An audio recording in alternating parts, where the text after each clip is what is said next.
স্বাধীনতা আন্দোলনৰ সময়ত অসমৰ স্বৰাজ পাৰ্টীৰ সভাপতি কোন আছিল?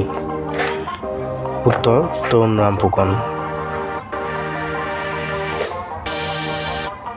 টেৰাকোটা উদ্যোগটো ক'ত অৱস্থিত?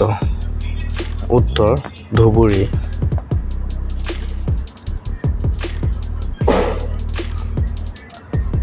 কাৰ ৰাজত্বকালত শিৱদৌল নিৰ্মাণ কৰা হৈছিল?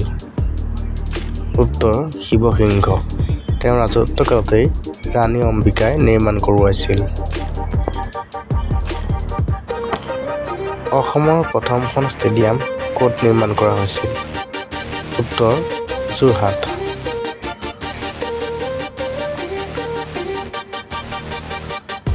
শদিয়াখোৱা গোহাঁই কি আছিল? উত্তৰ সীমান্ত বিষয়া। তেওঁ আছিল এজন সীমান্ত বিষয়া।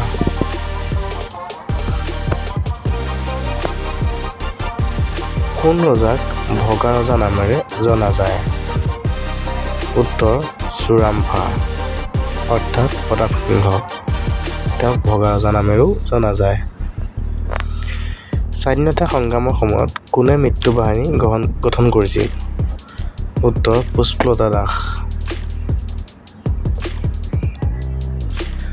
ৰংঘৰ কাৰ ৰাজত্বকালত পুনৰ নিৰ্মাণ কৰা হৈছিল? উত্তৰ প্ৰমত্ত সিংহ। তেওঁৰ ৰাজত্বকালতেই ৰংঘৰটো পুনৰ নিৰ্মাণ কৰা হৈছিল। অসম প্ৰদেশ কংগ্ৰেছ কমিটি কেতিয়া গঠন কৰা হৈছিল? উত্তৰ 1921 চনত।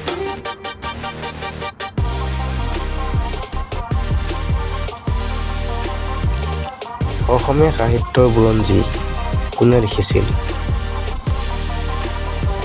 উত্তৰ দেৱেন্দ্ৰনাথ বেজবৰুৱা। তেওঁৱেই অসমীয়া সাহিত্যৰ বুৰঞ্জী নামৰ গ্ৰন্থখন ৰচনা কৰিছিল। অসমীয়া ছবি শকুন্তলা কোনে পৰিচালনা কৰিছিল?